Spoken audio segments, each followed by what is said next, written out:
Hi, kids. Okay, on this day in film history for July 29th, let's talk about two films first. Uh, First one I'm going to mention is in 1965, we have the UK premiere of the Beatles film Help. When I was younger, so much younger than before. No, so Help premieres 1965 in the UK. This is the Beatles' follow up film to A Hard Day's Night. Um, Not bad. I will say I prefer A Hard Day's Night quite a lot.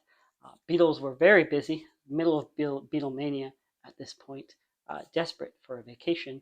So that might be why there's so many locations in this film that had a bigger budget this time, a whole $1.5 million. So they got to go around, film all over the globe, got to go skiing.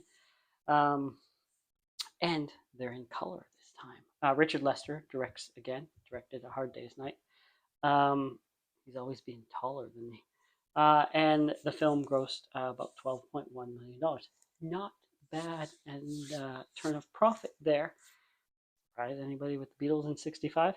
Okay, and let's talk about something I very, very much remember. 1994, July 29th, release of Mask. So I remember going to see this, having no idea what it was, just went with a friend, said, we're going to go see a movie. Went, saw The Mask. So, Jim Carrey, of course. And 1994 is like the breakout year for Jim Carrey.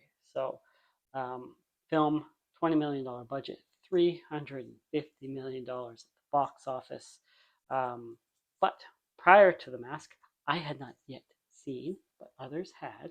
Maybe it helped drive people to go see The Mask. In February was the release of Ace Ventura, Pet Detective. So that came out in February of 1994. And then this, July 29th, of course, is the release of The Mask. And then in December, the same year, the release of Dumb and Dumber. There. Jim Carrey just cements himself right there in 1 year. And then his next film, I think the following summer, is when he's the Riddler. Batman and Robin. Is that which one it is? Or is it Batman Forever? Doesn't matter. Anyways, there we go. The Mask, 1994. Let's talk about some births. In 1892, we have the birth of William Powell. I feel like I should be sipping a martini when I'm talking about William Powell, my man Godfrey, or for me, he is Nick in the Thin Man series.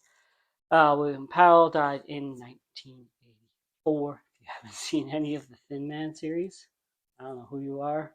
If you don't even like old movies, black and white movies, trust me, nobody cannot like the Thin Man. Nobody cannot like William Powell. If you don't, say so in the comments. And then in 1905, so he's older than her, is Clara Bow or Clara Bow, depends on how you want to pronounce it. Started silent film era star, did make transition to talkies. She was in the movie It, so she became known as the It Girl. Pretty much one for her time of the biggest box office draws, partly based on her sexuality and that Brooklyn accent. Um, and Betty Boop was modeled after her appearance. She died in 1965, 60 years old. I think she was dealing with some mental health issues, tired because of that. And then she died of a heart attack. Now let's talk about a birth. 19, we were talking about births already. 1953 is the birth of Ken Burns, known for his own documentary style, those still photographs. Prior to being a documentary filmmaker, he was a cinematographer for the BBC. His first documentary was The Brooklyn Bridge, came out in 1981. So he was 27 years old when his first film came out. For someone out there haven't made your first film yet, it doesn't matter. You can do it at any age. And now we'll talk about a death. In 1983, the death of British actor David Niven, 73 years old. That means he was born in 1910. Good for you and your math. He died of Lou Gehrig's disease.